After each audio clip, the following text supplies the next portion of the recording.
Virginia smoke. OVS. Old Virginia smoke. OVS. Old Virginia smoke. OVS. Old Virginia smoke. Welcome to Pitmaster, an Old Virginia Smoke podcast. I'm your host, Luke Darnell. The holidays are alive and kicking, and there couldn't be a guest more jolly than this week's. Due to an error on my part, we won't have Jim Elser this week, but he'll be on next week. This week, we have all-time great Donny Teel from Buffalo's Barbecue. Donny has been in this game for many years and has cooked just about everything under the sun. Donny is a great human, and this is a great conversation with one of the living legends of Competition BBQ. Please join me in welcoming Donny Teel. So I'm here with Donny Teel from Buffalo's Barbecue. How are you doing today, Donny? Doing well. Thanks, Luke. Been staying busy during the pandemic? Yes, more than what one fat man can stand most days. Well, I have to tell you that this is one interview that I've really been looking forward to doing. I really enjoyed getting to know you a little bit, and glad that you would take some time to spend with me today. Appreciate you giving me a call, and looking forward to it.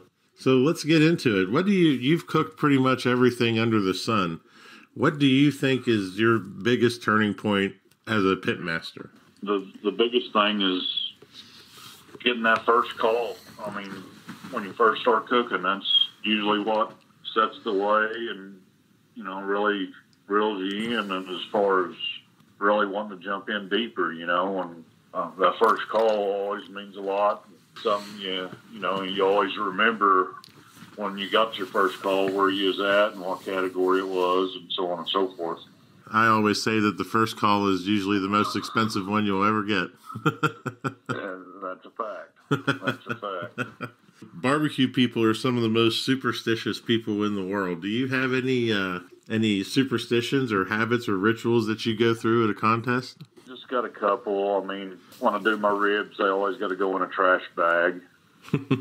And that's just because once I did it and got a 180, and I've done it ever since. Not that I get a 180 every weekend in ribs. It's just, my pork butts, they go in a big Ziploc, and the writing on the Ziplocs has to be up with each side up. And main reason is years ago when I just cooked out of an easy up and a pit beside it was, everybody kind of called me stealth-like, and because I'd never turned on any lights.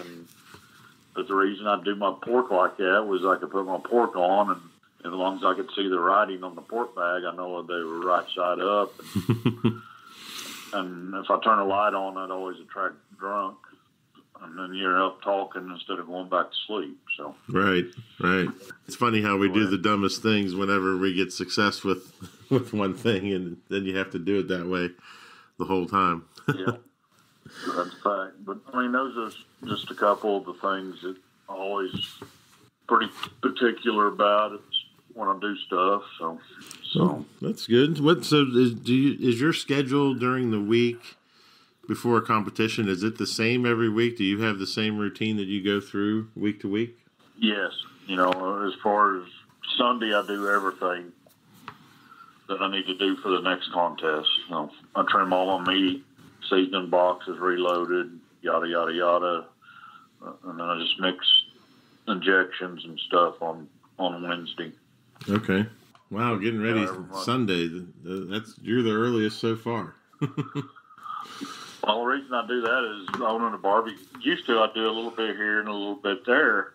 But owning a barbecue place, I never, with no employees, I could never get away from it. Right. And my attitude kind of went downhill because that's all I was doing. So I got where I do just bust butt and get everything done on one day, and I'm done with it the rest of the week, and I can come home and actually have a life other than just constantly doing something barbecue nonstop, because it was really wearing on me there for a long time. So I changed things up, but I have everything usually done by 11 o'clock every morning. So on a Sunday, chicken trimmed, everything. Wow. I might have to incorporate that into my routine, make things a little easier on me. For me, it helped to just, kind of get my mind off of it for a little bit instead of just a constant grind. I hear you. It's, one of the things that we all like to talk about in barbecue is we talk about our successes, but one of my favorite things to talk about are failures and what we learned from them. Do you have like a favorite failure of yours that really puts you on the good path? I wouldn't say on a good path, but I mean, one of the biggest failures that really sticks in my mind was the Invitational in '04. A lot of people know that me and Bart Clark cooked together, and all we'd do is contests that were far apart or far away, and anything around the house we'd always do as our own teams. But when we cooked away, we called ourselves Boys from Tornado Alley. We was cooking roll in '04 and the Invitational, and cooking on Bart's pit, and had convection plates in it. On my pit, I cooked chicken and ribs. Bart cooked the two big meats. On my pit was the same as his, except I didn't have convection plates. Well, my ribs get done, I used to just move them up to the front by the stack on that Joe and just let them ride, and they just stayed nice and warm, wouldn't cook no more. And so that's what we did. And I cooked 3 racks of ribs, put 2 down on the grate, and stacked the other one on top. We send chicken and open the ribs up, and the bottom 2 are stuck to the foil. I mean, couldn't even get them off. They just had full stuff. I mean, you peel the foil off, and it just stuck to the ribs, so they were ruined. The other rack was dry, no juice in the foil, and pretty much burnt too, but just not as bad. So we poured some apple juice in a cup, stainless steel cup, wrapped it in foil, and set it in the firebox. Got it boiling real quick, and I'd slice ribs, and we'd dunk the ribs in the apple juice, and they would bubble. That's how dry they were. Paint them with sauce, put them in the box. And we go to the wards, and we get a chicken call, no rib call, get a pork call, get a brisket call. I told Bart, I said, we're doomed. And everybody's beating you. They're pointing at you. You're going to win this. You're going to win this. I said, no, you didn't see the ribs. I mean, that's not good. Yeah. And I think we ended up like 6th or 7th overall. I think I was 58th in ribs that year in the Invitational at like 70-some. If we were 50th, we would have won it. Oh, wow. So come back, and I just set me easy up out there for a while, just by myself, pissed off because I knew they cost us. And we come back the next day and won the Open. So, wow, that's one of the mistakes that really stick out in my head. That stay focused and realign, and after it's watering the bridge, just get ready for the next one. It's really, there's a couple of times that I've made some poor errors, poor mistakes, and it's really, cost us. And I always keep those in the back of my mind when I'm, like you said, when people are showing up wanting to talk and stuff, and you got to remember to stay on task and stay focused. So you've been at this a long time. Has there ever been a point where you kind of hit your limit and you were almost out of barbecue? Not really. I always say that my motto is the worst day cooking beats the best day working. So, and that's kind of what I stick to. And always just one of them, once it's over, everybody sits around and awes about, well, if I've done this or done that. To me, it's water under the bridge. It's time to move on to the next one and just get ready to go again. So I just used to it. I kind of get a little more tore up about it the longer I've done it. Just take it with a grain of salt.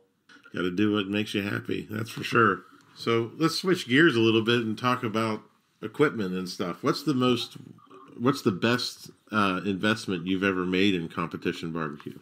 One of the things I bought this year was a $15 fold-up stool from Walmart, and we've changed equipment this year. Went from a motorhome to a gooseneck trailer with our little backyard jambo and can out there on it. I bought that stool and I can sit out there right by my pit. I told Cindy, I said, I really like that because I can sit out there and I heckle everybody that walks by.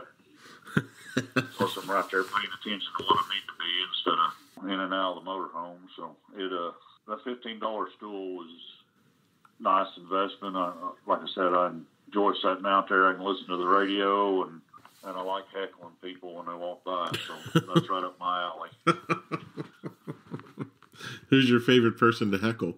That's usually whoever's beside us. So, I mean, if Dirk and Jody's beside us, Jody usually gets the brunt of it. So, but I don't cut anybody much slack. I like keeping everybody on their toes as they walk by. So, so who has impacted your life the most in Competition BBQ? There's actually about 3 of them. Paul Shoddy just passed away in July at a freak accident, and Bill Myers. Mm-hmm. He passed away several years ago. He was a cook from Texas, and my wife. All of them just keep me going, and 2 of them gone. So I told the wife she's going to have to get some broader shoulders. So I first started cooking. Paul, he was at a contest in Lincoln, Arkansas in 1998. The contest were fixed to turn in pork, and tornado sirens go off. And so canceled all the turn-ins. Everybody had to go to shelter. Before they got there, everybody was rigging to, back then, there wasn't a whole lot of motorhomes and trailers. Everything was tents, easy ups, and put together tents. So everybody trying to get everything down on the ground and strapped down before the wind hit and the tornadoes were coming. And then after it was over, it was just pouring down rain. Well, Paul had a stainless steel table, and we moved it over underneath the American Legion awning. Well, he did his pork. Well, after he got done, we did our pork on his table because we didn't have anything set up. Mm-hmm. We did brisket and so on and so forth. Paul tasted my brisket. He goes, "It's pretty good." He goes, "Really great flavor." He goes, "What are you cooking that to?" I said, about 193. We're talking 1998. So, yeah. It's a lot. He goes, that's all he'd ever say. Well, the next weekend we're at another contest, and I take it in a piece. Tells me the same thing. Wait, all that in there is like 195. I never would say anything else. I said, Well, after I got older and a little wiser after cooking some more, I thought he was telling me that I needed to go up on temperature, internal temperature, but he didn't want to come out and tell you that. Right. It was like that was his hint that you needed to do something different. And after I got to know him, I figured out, little thing. I mean, after that, I had tons of respect for Paul, and we were very close. So that's just one story about Paul. He just the way he went about things. He wouldn't come out and tell you, but he made you work for it. And I got a lot of that from him because a lot of people ask me things, and I mean, I can tell you one person is Drew McNabb with Hogtied. Yeah. He first started cooking. We're over a contest in Arkansas or Missouri, Mountain Home, Missouri, and he comes over. He goes, "How do you get this buy-through skin?" I said, "Well, we just cook that stuff in butter and on and on." I said, "Try basting it." Well, he sends his dad downtown to the store and buys a turkey baster, so he's basting his chicken with the turkey baster, and he comes back and he got a call that day. He comes over and thanks me. He says, "Man, we went and bought a turkey baster." I said, "Well, I ain't really what I use, but it worked for you. You got a call." So, but that was part of his arsenal after that. But, but just little things, you give people hints here or there, try to get them on the right track anyway. Yeah, yeah. Do you remember your first barbecue contest? Yeah. When was that? 1995. There's a little non-sanctioned contest we went to, and, of course, some KCBS guys were there because it was just a local deal, and went there and took a rolled butt beating and came home. Which you didn't get a score sheet, so you don't really know where you ended up, but you didn't get out of your chair. Back when I started cooking, there wasn't a lot of internet. I mean, there wasn't all this internet stuff, and there wasn't any classes unless you went to like Paul Kirk's or something. And you learned a lot at Friday nights setting up with a bottle of bourbon or something with the older cooks. And hopefully they drink a little bit and they get a little loose lip and you try to learn something, and weed out all the BS and take what you think might work and try to introduce, work it into your process and see if it would work, Yeah. But that's, back then, that's how you learn. I mean, I started cooking, it took me a little over 2 years before I ever won my first grand championship. So nowadays, cooks don't get instant gratis. Right. If they don't start winning right off the bat, they're in and they're selling everything and they're gone. Yep. But I mean, a lot of it's price nowadays versus back then too, because we wasn't cooking $200 briskets, and if you was cooking a choice brisket back then, you was doing well, and if you was cooking prime, you was up on top of the world. Everything was commodity pork, and so I mean, there wasn't all the gadgets, and you use no dial thermometer, and Yep. take 5 minutes, thermometer in, close the lid, and wait a few seconds, and open the lid back up and see where it was at. Hopefully you didn't get sidetracked, come back and a spring was sticking out of it or something because it melted. 1995, I had just graduated high school. Yeah. Done it a long time. Cooked over 700 contests. Wow. So. So, I mean, you've been cooking before I even knew what barbecue, was. Whenever you're having an issue with a meat, who do you turn to? Who's your go-to advice person? Usually my wife, as far as just because she knows my whole process. She may not know all the rubs here, or that, but she knows the biggest part. But the process she has down, and she keeps on me about times and making sure I stay on the straight and narrow because I don't have notes or nothing like that. So everything's by memory. She knows what I do at what time and goes first, what goes second, so on and so forth. But she keeps me, that part of it, she keeps me down. Yeah. Kim's pulled my butt out of the fire more times than anybody else. She's the one that keeps me level-headed. You didn't do this right, or you need to do this right now. Quit talking, get over here. So. Yeah. So you've been cooking for a long time. How do you set goals for each season on what you want to accomplish?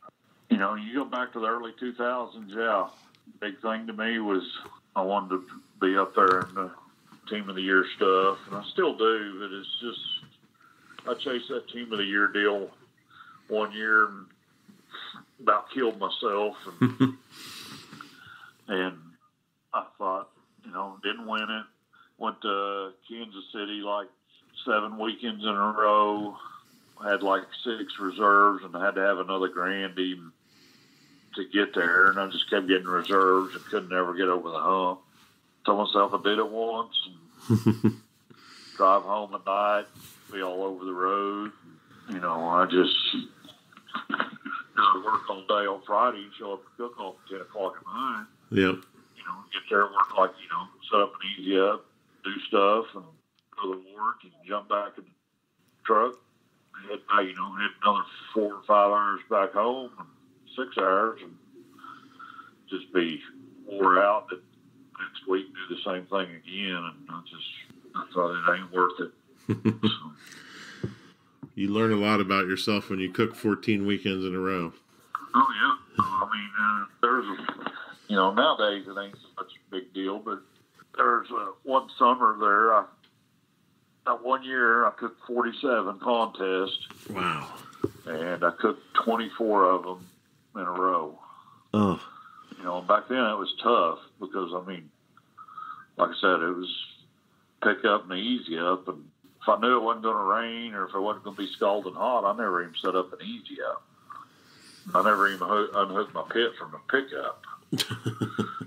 I'd use, if the wind was blowing, I'd use my tailgate as a cutting board, put my cutting board on it, pull 2 ice chests on each side of it, set my other ice chest in front of my cutting board, and that's where I'd set my box. I'd build my box and go. And I had a little table for a water can, and that was pretty much my setup. The first time I met Tuffy Stone was Pine Bluff, Arkansas, and I did that like that.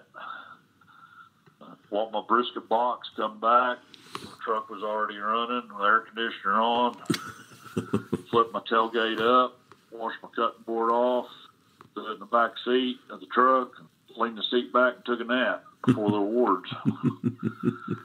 Tuffy come over to me and goes, I've never seen a guy like you. You know easy up, jackknife your truck around where your tailgate would be on the doors of pit side, where your tailgate, you just walk right there and cut your meat. He goes, I've never seen nobody like this in my life.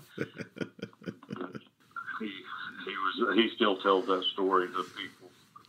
So, I've never heard that one before. That's good. yeah, I was notorious for that. And I'd always be at the car wash, and I'd go to the car wash before awards usually and wash my pit, inside of my pit and all that, and come back. And I take what I call a whole field bath at the car wash. Always bring a towel and, of course, get my shaving kit out on the wand at the car wash and set it up there where you put your mats on that mat hanger. Uh-huh. Stick my head underneath there, wet my hair, wash my hair, rinse it out, dry it off with a towel, wash my face and my armpits, and put on a new shirt, a little bit of cologne, and go back to the wards. There's many times that's helped me get all the way home instead of having to stop and pay for a hotel room. So yeah, I'm gonna call that the face and your hair and stuff. Just had one guy went and cooked with me one time. He was another cook. I pulled all that out. He goes, "What the heck are you doing?" I said, "What I call a whole field bath." And he goes, "You're crazy." Well, he's in Dodge City and it's July and it's like 115 degrees out there, you know, and wind blowing and dirt. And I did it. I said, "You want to do it, Stu?" "I don't know." And he tried it and he goes, "I think you're onto something here." I said, "I'm telling you, it works." The Donny Teel car wash shower. That's amazing. Yeah. So, been cooking for a long time. What's the most surprising thing to come out of Competition BBQ for you? Most surprising thing that's come out of barbecue? Yeah. Just the people, the friendships all over the country. You know, I tell people you could be cruising through, say, Indianapolis, and something happened, you break down or whatever. You can then say, "Well, I know somebody, I know so-and-so, he lives here," but if you ain't got his number, you can call, "Well, I know so-and-so, he probably got his number, so I'll call him, get the number," and, you know, and next thing you know, "Hey, yeah, this guy over here, he can help you get you fixed." Stuff like that. And it's just not, I use that still, you know, when we go look for show pigs. I get up in that north or whatever, north and east, and, you know, if I have problems, I call somebody from barbecue. "Hey, I need this or that," or "I'm in this town," or "Where's a good place to go eat," or yada, yada, yada. Or, I mean, just the friendships you make all over the country is just priceless in my books. We've had some good experiences with that ourselves in terms of, you know, earlier this year, our teammate Leanne, she had to move early from Arizona to South Carolina, and she got hung up in Mississippi. Somebody smashed the window into their car, you know, right outside of Memphis. And I put out the alarm. Is there anybody that can go? It was a Sunday morning. And next thing you know, a bunch of our friends from Mississippi were rallying the troops to get them the help they needed, you know.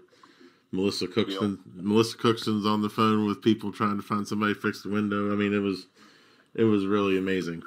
That's the thing that's so great about, one guy used to say years ago, it's a big it's a big family reunion, but you get to choose your family. Yep. So, What advice would you give to a smart young cook who's about to enter the world of competition barbecue?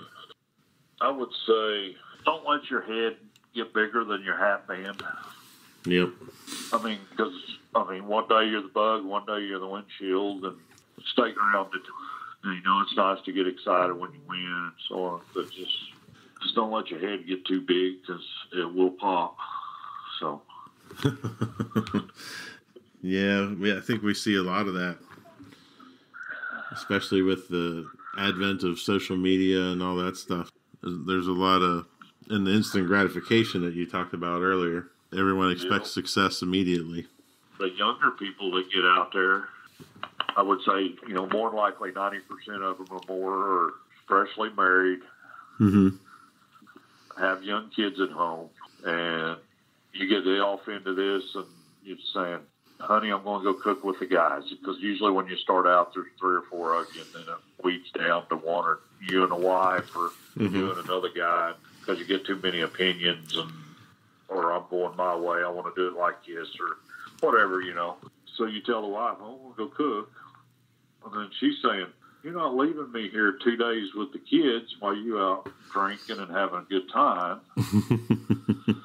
And so if they go and get their butts whipped and then come home with nothing, and they've spent, if it's 3 or 4 of you and you spent a couple $100 apiece or $300, or if it's 2 of you and you spent $500 or $600, it don't take long for the new wife to either it's me or this or that or something's got to give or.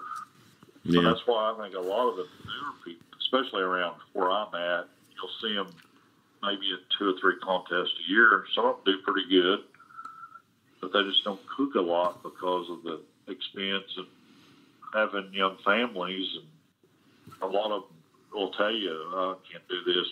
Wife says, I can go this weekend. Because you call people and say, we need teams at this contest. You start hollering at them, hey, go do it. Need some more teams. Can't go. That's the big thing is just a lot of people, the wives don't want to get stuck at home with the kids or so on and so forth every weekend. Yep. And I think that's what's helped the steak deal so much is you can go that morning and you're back home that evening. Right. Just a one-day thing. So, yeah, and the cost, Well, if it was up to my wife, she'd cook every weekend. Oh yeah, there's something like that. Those are the good women. They're hard to come by, and I got one of them. Me too. How'd both those big guys get so lucky? Exactly. It's a personality. Well, I want to thank you for being on here today. We're up to my favorite part, the rapid fire questions. I really enjoy these questions. What do you think is the biggest misconception about you? Oh, a lot of people think I don't talk very much. I'm one of them that I do a lot more listening than I do talking. I do. I probably over evaluate things, but I always listen to people and I don't say a whole lot, and if people come around. Friday, I'm kind of talkative, but Saturdays don't come messing with me. I just... That's business time. Yep. Exactly. That's probably one of the biggest things is people probably don't think I'm very talkative, but as you probably realize, once you get to know me, I'm a lot more talkative. So I think you're a bundle of joy. Don't say how big a bundle. You're probably my favorite person that I've bought underwear for. Yeah, right. What do you see about barbecue on social media that upsets or bothers you? I would say probably the low scoring. To me, it's just numbers. As long as the numbers are consistent, across the board, I'll say Wisconsin, for instance. You go up there, usually 680 or 685 wins it. Mm-hmm. As long long as the numbers are, I mean, it's just a number. Right. As long as they're consistent, they don't, but everybody's got to want to take gratification of the 700s and so on and so forth. I'll give you an example. I won a contest. I think it was like '05 with a 595.4. And the guy was reserve was 583. Oh, wow. So, I mean, these were my scores across the board. A 134, a 160, a 147, and a 155, and I went grand with 595. Man, those people must not have been hungry at all. I mean, at the 583, then the numbers were like 582, 581. But, people talk about low scoring. I mean, I got that picture of the score sheet on my phone. And people start griping. I said, "Hey, look at this. I won a contest. Right here's my name, and here's the total score." I said, "Put that in your pipe and smoke it for a little while. Get you win $1,000 with less than a 600." Do you? And I've been on both ends of that. I've been on the high end of it, and I've been on the low end of it. Yeah. As long as the numbers are consistent, nobody wants a bunch of 6s and 5s, because it kind of hurts your ego. I guess you could say, I know my food's better than that, or what, so on and so forth. That's the hard thing for people to come to grips to, is that it's not you eating it; it's 6 strangers. So what's one of your favorite pre, during, or post competition meals? Well, I'd say before is we love doing Friday night potlucks. Uh-huh. Or it's a potluck, but give it a theme. If you're going to do Mexican food or Cajun food, or just a regular potluck where everybody just brings this or that, or a hot dog or weenie roast, we really enjoy them. And one of the things that are different from now to back when I cooked is there was a lot more of that back then. And people sat around on Fridays and visit, instead of be hung up in your trailers or in your campers watching TV, and that made a huge difference. I mean, you actually got to know people other than just seeing them. Well, that's so and so, that's their team name, and they're from here. Yeah, you actually knew them and knew their family. You knew their kids, what their kids did. Actually, what they did for work. You really got to know them as friends instead of just friends that cook. Right. And, potlucks are a thing. We got away from them up here in our area for a long time. And everybody said, "Hey, why don't you bring that potluck meal back?" I said, "I'll do it." But I says, if you're invited to my potluck, you bring a chair, and you don't come get a plate of food and carry it back to your camper. Right. You bring a chair, you sit around and visit and eat dinner. And then if you bring food, I don't want to see you bringing anything from the store. I want you to put some effort in it and make it at the house or make it at the contest. Not just, I'm going to run here and get the cupcakes and throw them on the table. Amen to that. That is a big reason that I stopped going to potlucks, is because people would go buy like a box of fried chicken or something,